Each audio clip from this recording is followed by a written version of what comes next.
Good morning. Welcome to another Together Talk.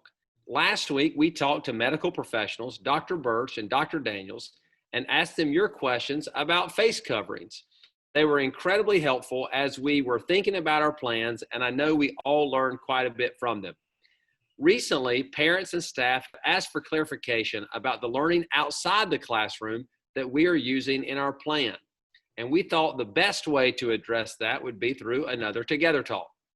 We have today Dr. Natalie Osborne-Smith, our Professional Learning Coordinator, and Howard Bissell, our Instructional Technology Director. So without further ado, let's go ahead and get started. The first two questions really fall into what we call definitions that clarify the words that we're going to use when we talk about these online learning opportunities. That these opportunities that we will begin to offer when the district opens in just a few short weeks. We know that people are using different terms to describe what school is going to look like, and we wanted to make sure that we had a chance just to make sure we understood what each of those terms were and what this online learning and the Online Learning Academy was going to look like. And so thank you so much today for helping us walk through this. So if we could, let's start with this concept of e-learning. What is e-learning? What is e-learning when we think about those AABB days? And why do you call the AABB model a hybrid model? Let's start there. So I'm actually going to begin with the second question first and talk about what the AABB hybrid model is and why we call it that. So part of the time when children are in the hybrid model will be face-to-face. Those are those cohort days. And then the other part of the time, children will be working on their device at home through content that their teachers assign to them. That content when they're at home is what we call e-learning, and it will be a mix of experiences that we'll talk about a little bit later in the session today, but just I want to make sure everyone understands that the learning that they do on a face-to-face day is connected to the learning that they do on an e-learning day. All right, so then what is then the Online Learning Academy? So the Online Learning Academy is actually the full-time online learning option that we're giving to Lexington District 1 students. So they will not have face-to-face time in a school building. Instead of attending school in a face-to-face setting, their students in the Online Learning Academy will engage with their teachers, both in through things like Zoom in a scheduled time, and in other times they will be working independently through content. But my colleague, Mr. Bissell, will give us more details on that a little bit later in the Together Talk. Okay, so in both of these, we've been using two different terms. We've talked about asynchronous and synchronous. So we've used that in describing the AABB model. We've also used that in describing the Online Learning Academy. Mm-hmm. Help us understand the difference between asynchronous and synchronous, please. Sure. So synchronous is probably the thing that most people understand and can relate to, because that's typically what we experience in school. That's the learning that happens in real time. For most of us, that's the learning that happens in the face-to-face environment. That's what we're used to. But that same synchronous learning will happen in an online platform as well.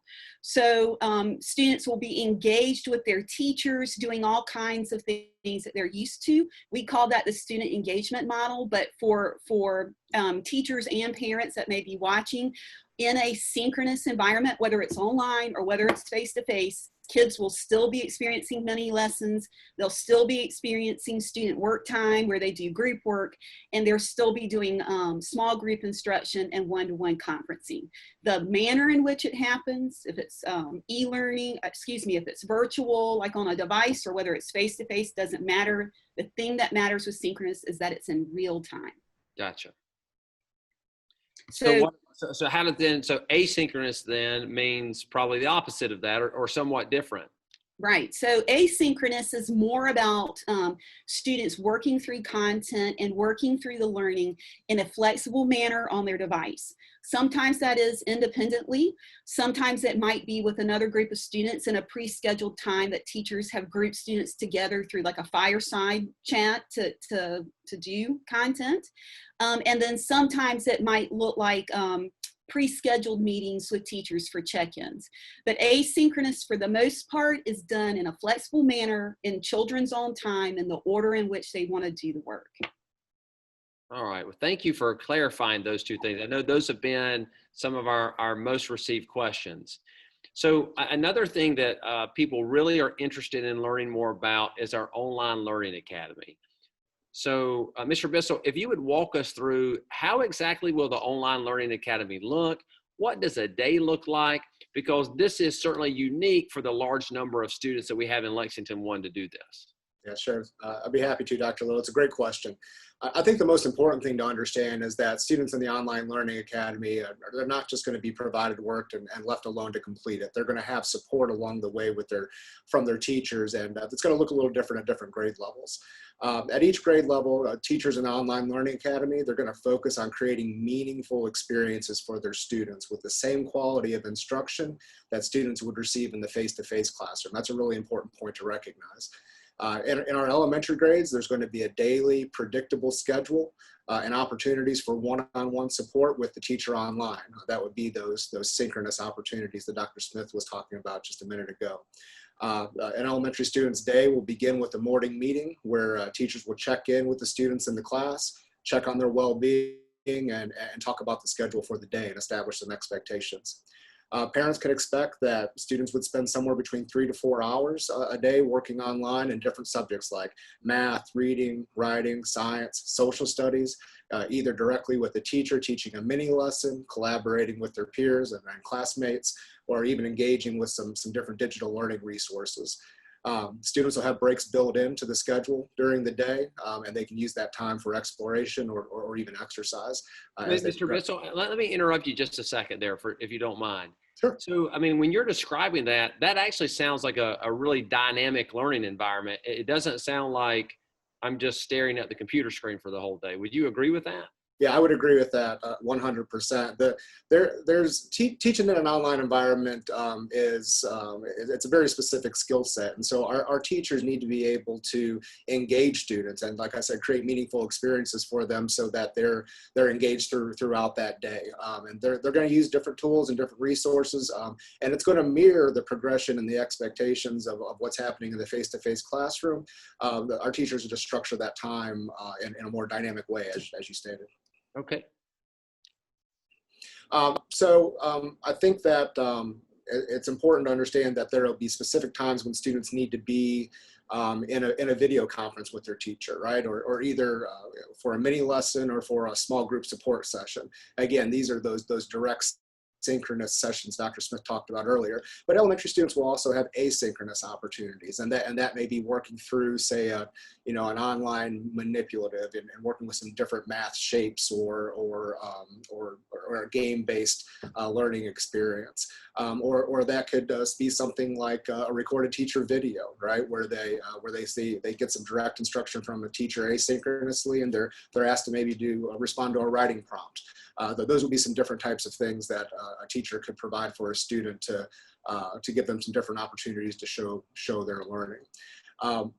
Really important piece for the elementary students especially is that we need to understand that parents will play a very active role each day in helping their younger children stick with the schedules and providing encouragement. Our little can ones. I follow up on that also just a second? Yeah, Again, sure. I hate to continue to interrupt you, but I do want to ask. So, one of the questions that we've actually received a lot of is the parent role in the instruction. Are the parents going to have to teach the kids the material?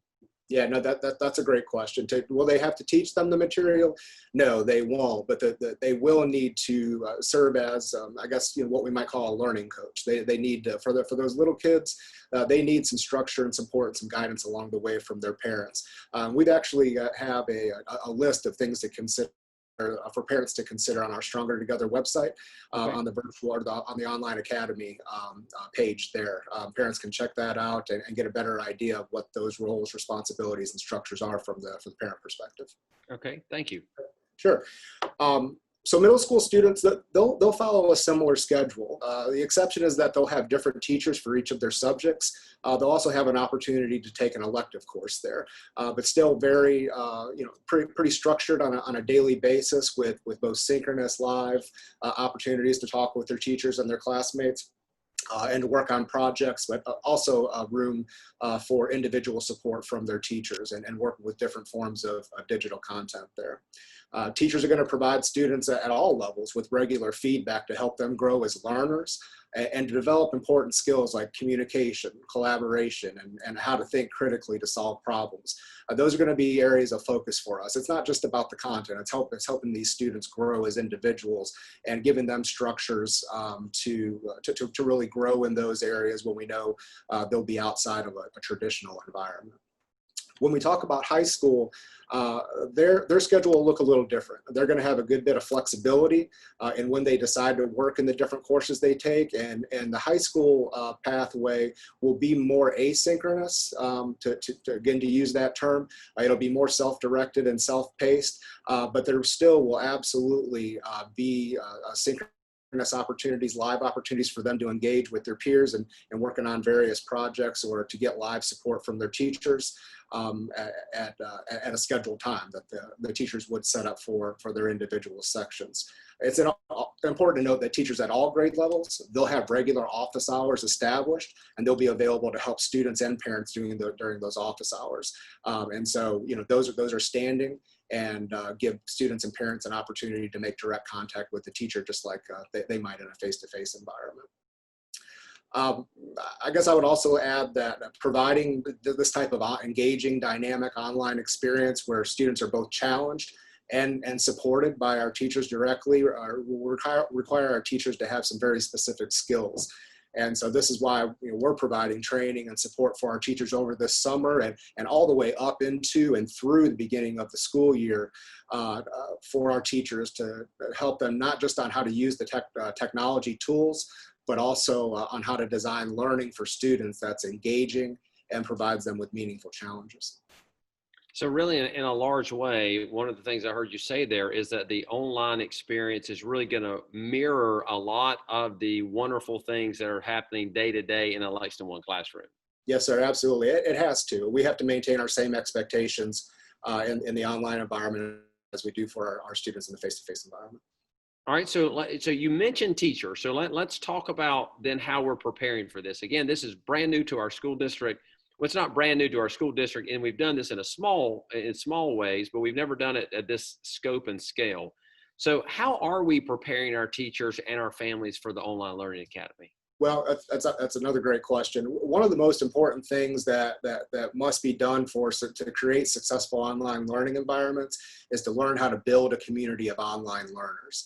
And that's not the easiest thing to do. When you're face to face, you have the benefit of proximity, being close to the students and having those different conversations and connecting in different ways. So getting to know a group of students online looks and feels a little bit different than it does in the traditional classroom. We're helping teachers develop those skills and strategies through some of the professional learning that we're providing this summer and will continue to provide through the beginning of the year.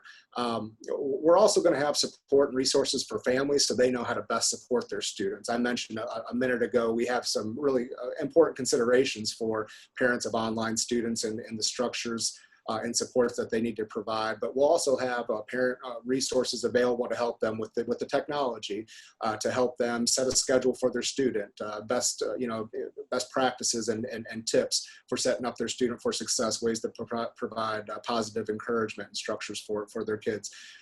If you're an online parent for the first time and you're not real sure where to start, that shouldn't be something that you're concerned or you should be worried about at this point. We're going to take care of you. We're going to provide the resources that you need to make sure that your student is successful. Our families are going to have access to weekly schedules, student progress in their courses, and support for accessing the digital platforms that we'll use to manage our work. A focus in our Online Learning Academy will be to keep students engaged, and that means giving them a variety of experiences and tools that they can both communicate and create with. And so we'll have a consistent learning management system or a learning hub, a place to go and find materials for our elementary students in grades kindergarten through 5, and then a separate, more dynamic, maybe a little more advanced learning hub for secondary students in grades 6 through 12. Our elementary students will use Google Classroom, which is a fairly simple platform for younger students to use as they build their digital literacy skills in the younger grades. And then secondary students will use Schoology as they have in our district for several years. There are more features in Schoology for teachers and students that they can use, and that's more appropriate for older students. So, it's important for us to consider using the right tool for the job. One way to think of it would be, we wouldn't use a high school textbook with elementary students. So we're trying to select the right tool there for the right age group. Yeah, so because that really speaks to really my family. Now, my family is going to a face-to-face model, but I have an elementary school student and a high school student. Why are we using the two different learning management systems? Because in my house, that would represent two completely different things to look at. Right. So, like I said, it's more one is more developmentally appropriate for the age level than the other. A learning management system is supposed to be a hub, a single place for students and parents to go for all of our assignments and resources. And I think we would agree, it wouldn't be, like I said, it wouldn't be a good idea for us to use a high school textbook with elementary students or vice versa. And so you can make that comparison to how we're using separate tools for our younger students and maybe more advanced tools for the things that we would expect our older students to be able to do. Well, thank you for that description. So you've really given us a lot to think about what the day is going to look like for our students and what it can look like for the support that we're going to provide for our parents. So when you're thinking about that Lexington One Online Learning Academy, there are other online options that are offered outside the district. Dr. Smith, would you talk to us about what you think the advantage of being in the Lexington One Online Learning Academy is over, say, those other online options that could be offered? So I do want to begin by saying that the structure will look similarly maybe to some of the other entities that are out there, but there are some really big advantages to staying with the Lexington District 1 Online Learning Academy. One of those is just access to our content, our teachers, and being in classes with our students. So when you choose to do the Lexington 1 Online Learning Academy, you're choosing from a course catalog that comes from our classes. You're enrolling with Lexington District 1 students, and you're also being guided by Lexington District 1 teachers. That's a huge win for Absolutely. our students and our families.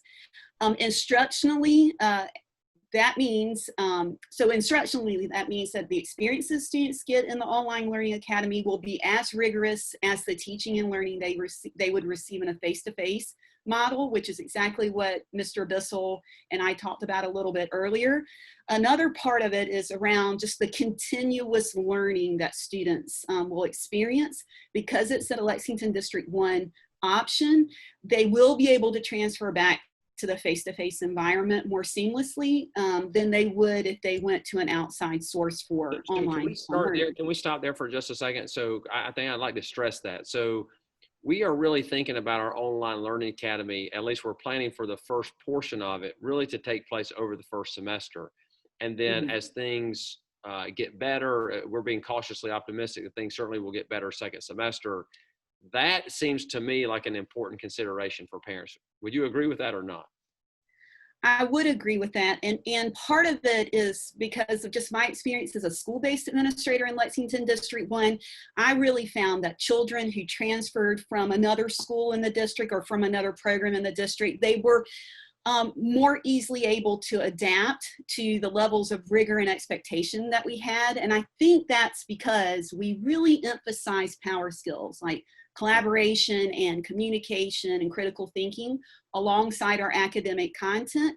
And that in turn empowers children to grow and learn in very specific ways in our district. So when students come out of the Online Learning Academy second semester, they will still be fed this really intentional instruction that builds children's academic content, but also their power skills in those areas. And so if it were me, I would definitely choose the Online Learning Academy because I would feel confident that the teachers are going to stretch kids both in the social emotional learning parts of what school is, as well as the academic parts. Gotcha. And so I guess there is one more thing, Dr. Little, I wanted to bring up, and it's just around the wraparound opportunities that children would get if they stay in Lexington School District 1. So if you decide to go to another entity outside of the district, you have to unenroll from Lexington District 1. And that means that you wouldn't have access to the clubs and the extracurricular activities or the sports that you would normally have if you were enrolled in Lexington School District 1. So I did want families to understand that if you decided to go with another option for an online learning academy, that children wouldn't have access to those extracurriculars that they normally would. Gotcha. And also guidance services or Right. other types of intervention and whatnot else that are part of our normal program would also, those students would also be eligible for if they were a part of our online learning Right. academy. Exactly. Okay. Well, that again, thank you for describing that. So we've talked a lot about preparation. We've talked about, moving towards, because again, school is right around the corner. When I think about, when we think about starting school, probably the most important part is that relationship between the teacher and the student. I know when I look at when I think about my own children, that relationship is absolutely critical for their success. How do we plan on developing that relationship in the online learning academy that we know is so important for both teachers and for both teachers and students? I'll take that one. Dr. Little, as I alluded to earlier, the concept of building an online community is critical for online learning academy's success. Each one of our teachers is going to have to strive to establish those connections up front. And it'll come in a number of different ways. And like I said, we're providing professional learning for our teachers to support that. But our students in the online learning academy, they're not just going to be passive participants in a course sequence. They're not going to passively watch videos or click on websites. Our teachers are going to reach out and get to know those kids and engage with those kids and with those families and start to build relationships from day one. And that's really the only way that we can ensure that we're going to provide those students the experience they deserve. So again, along with that, one of our favorite times is when we get to go meet the teacher. Mhm. Are we going to be able to set some times up for them to actually see their teacher face to face? Yeah, well, we're monitoring conditions and what we can do and what's safe. There may be some situations where this is possible, and particularly with the younger grades. We're still working on finalizing our plans for the days leading up to the start of the school year right now. And parents in our online learning academy will be receiving more information over the next couple of weeks as we finalize those plans.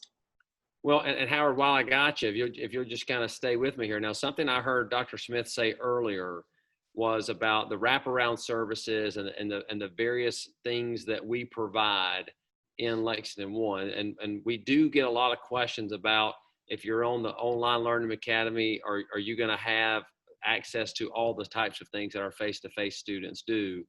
So I just want to stress that before we move on is, will they be able to participate in athletics, their clubs, all the things that they love to do at their home school? Is that still a possibility? Yes, it is. And so even though students won't be coming to school, students in the online academy, they're enrolled in our school district. They're our kids, and they'll have extracurricular options just as the students in the face-to-face model do. For some activities, students, they'll need to be enrolled in a particular course for those activities within the online learning academy. And so there's some connection back to what's happening at the school. For other activities, say, the performing arts, students might need to audition for a performance or try out for a particular sport. So yeah, the short answer is yes, absolutely. They'll have access to those just like any other student would. In some cases, it'll have everything to do with what we're able to provide through course opportunities within the academy. Gotcha, but that's typical of anybody. I mean, that's typical of what we do normally. That's right. Yes, sir. We normally have to audition or try out or be enrolled in types of courses. So we do that we do that all the time, it sounds like. And I think that leads me to this other question. So what you've really described, it really feels like there are lots of similarities between the face-to-face model and the online learning academy. And I'll open this to either one of you, how you're going to address this one. But what do you think what should we stress to our public about what the similarities are between the face-to-face model and the online learning academy? I can start on that one. The one thing in terms academically, the instructions based on the same set of standards. So the level of rigor is going to be the same. The level of expectation in terms of what learning should look like is going to be the same, whether you're in the online learning academy or you are in the face-to-face hybrid model. It's going to follow the same same school schedule. We'll have the same holidays. So the level of expectation, the level of experience is going to be the same from my perspective. Mr. Bissell, what do you think? No, I would agree with all of that. And I think another important point is that we'll follow the same academic calendar. We'll all have the same holidays. It'll be, I think ultimately the way that I'm looking at it is that these are still all Lexington District 1 students. We're still all within the Lexington 1 family. We're just choosing a different modality for teaching and learning until we make a determination that we're able to go back to a different model. But in the meantime, we're going to provide the same level of service to our students and make sure we do right by them. Great, fantastic. Well, again, so my final question to you both, and thank you again for spending the time to do this today. Is there anything you'd like to add that we really have not covered up to this point? Well, I've been getting a few questions from parents here or there wondering about devices. If my student's in the online learning academy, do I need to provide a device? Or do I need to buy? What do I need to buy? Right now, we're working very hard to make sure that we can provide devices for all of our students in the online learning academy. In grades K2, that would be an iPad. It's really the most appropriate device for a student there in K2, and then in grades 3-5, that'll be a Chromebook. And then of course, students in grades 6 through 8 have had Chromebooks and issued to them for a few years now. 6th graders will be getting theirs. And then in grades 9 through 12, similarly, they'll be using a MacBook, but the same device they've been using for a couple of years. 9th graders will be getting theirs for the first time. So the students that are in the online learning academy will have a device provided for them. Right. And one thing, just wanted to bring back up something Mr. Bissell said a little bit earlier in terms of professional learning. Teachers are being given lots and lots of opportunities to grow in terms of teaching in a virtual environment or in a hybrid environment, in an online learning academy environment. So it's important that that parents and families understand that teachers are going to be prepared, willing, and ultimately creative in terms of how they design learning, because they're getting the professional opportunities they need to be prepared. Well, again, thank you so much for clarifying a lot of this language. Sometimes in education, we forget that these terms aren't necessarily common outside of our conversations. And so I'm glad our community was able to listen in on today's talk to get some clarification there, and for this description of the Lexington 1 Online Learning Academy, because it is so different and unique from what we've done in the past. So thank you for tackling both of those. And again, if you're a parent of one of our students in the Online Learning Academy, you will be receiving more detailed information about the day-to-day practices in the next few weeks. And as I had mentioned before, next year is going to look different, but it is going to be a great one. Thank you for joining us for our Together Talk.